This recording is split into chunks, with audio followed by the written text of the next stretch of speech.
Yesus kelahirannya diceritakan. Tetapi masa-masa setelah umur 12 tahun itu seolah-olah hilang sampai kira-kira umur 30 tahun. Itulah yang oleh para penulis barat disebut the lost years of Jesus Christ. Tahun-tahun kehidupan Yesus yang hilang. Karena Alkitab kenapa tidak mencatat antara Yesus umur 12 tahun sampai umur 30 tahun? Kalau itu penting, kenapa Alkitab melalaikan itu? Nah, pola pikir semacam ini muncul karena memahami sejarah Israel dari sudut pandang orang modern. Nah, kenapa antara umur 12 tahun sampai umur 30 tahun nggak dicatat dalam Alkitab? Disebutkan di dalam sebuah traktat ya. Traktat itu tulisan para rabi Yahudi yang mendokumentasikan tradisi mereka selama ribuan tahun. Traktat itu namanya Pirkei Avot. Pirkei Avot itu artinya the ethics of the fathers. Jadi etika para bapak bangsa nomornya 21. Jadi Pirkei Avot 21. Itu disebutkan bagaimana urutan-urutan kehidupan orang Yahudi. Disebutkan Ben Hames Shanim La Mikra, pada usia 5 tahun orang Yahudi harus belajar kitab suci. Mulai dari baca hurufnya umur 5 tahun itu. Alef, Bet, Gimel, Dalet itu umur 5 tahun.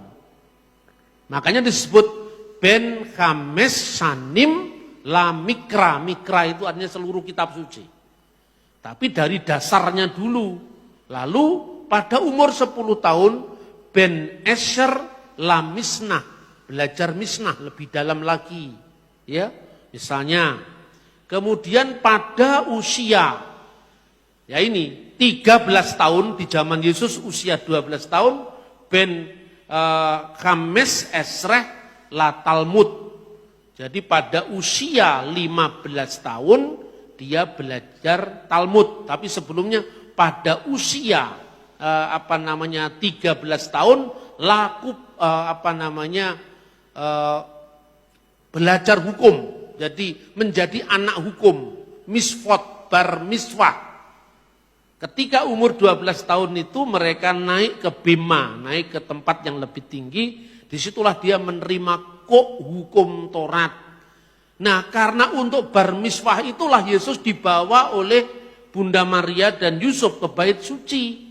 Karena sejak umur itu Yesus menerima hukum Taurat. Karena Yesus secara manusia sebagai orang Yahudi baru kemudian tadi yang saya sampaikan pada umur 15 tahun belajar Talmud. Ben Hames Esreh La Talmud. Talmud itu tadi termasuk Torah lisan tadi, termasuk buku yang kita baca ini. Kemudian Ben Shemoneh Esreh La Kupah. Pada umur 18 tahun usia untuk kanopi itu kanopi pernikahan. Usia 18 tahun itu orang Yahudi biasanya usia minimum untuk dia menikah. Umur 18 tahun. Baru kemudian umur 20 tahun Ben Esrim Lirdov.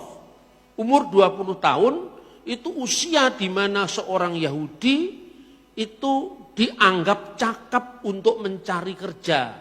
Mencari pekerjaan karena secara fisik dia sudah dianggap memenuhi syarat. Makanya di Israel modern ini wajib militer umur 20 tahun. Jadi ini punya tradisi, punya kebudayaan yang sangat kuat dari zaman dulu sampai sekarang. Kemudian setelah umur 20 tahun, umur 30 tahun baru muncul Ben Shelosim Lakoa. Pada umur 30 tahun dia dianggap usia yang memiliki kekuatan.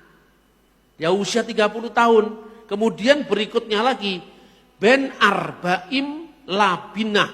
Pada umur 40 tahun itu usia bijaksana.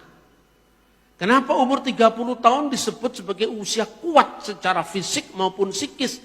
Makanya seorang Yahudi boleh mengajar di depan umum sekitar 30 tahun. Sebelum itu tidak boleh muncul, umur 20 tahun ngajar nggak boleh. Umur 30 tahun dia boleh ngajar di depan umum. Itu ketentuan dari kebudayaan orang Yahudi. Umur 40 tahun dia disebut sebagai usia untuk binah, bijaksana. Baru umur 50 tahun ben hamisim la etsha, usia untuk orang bisa didengar nasihatnya. Maka ketika Yesus mengatakan Abraham bapamu melihat hariku dan dia bersuka cita karena ia telah melihatnya. Apa kata orang Yahudi? Umurmu belum sampai 50 tahun. Bagaimana kamu menyatakan hal itu? Kenapa? Kamu belum usia 50 tahun yang layak didengar nasihatmu karena usiamu baru 30-an tahun. Bagaimana kamu mengatakan hal itu? Itu karena memang ada dokumennya di mana orang Yahudi itu boleh memberi nasihat, didengar fatwanya, didengar petuanya ketika umur 30 tahun. Makanya ketika sensus bangsa Israel di padang gurun, di kitab Bilangan, ambillah anak-anak antara usia 30 tahun sampai 50 tahun bertugas di kemah suci, ya kan? Karena apa? Itu ada usia-usia yang sudah dijadikan patokan oleh orang Yahudi dari abad ke abad, mulai dari zaman Musa sampai hari ini. Betapa pentingnya budaya ini di dalam konteks iman. Karena itu melalui apa yang disebut di dalam tahapan-tahapan umur orang Yahudi, itulah kita bisa memahami kehidupan Kristus. Karena justru setelah genap waktunya, Allah telah mengutus anaknya yang lahir dari seorang perempuan dan tunduk kepada hukum Taurat. Jadi Yesus menggenapi itu. Paham saudara-saudara? Kiranya kesinambungan sejarah kitab suci, para rasul, muridnya para rasul, murid dari muridnya para rasul, itu menjadi bukti bahwa firman Allah sungguh ya dan amin. Tuhan memberkati kita. Shalom alaikum beshem hamasyah. Amin.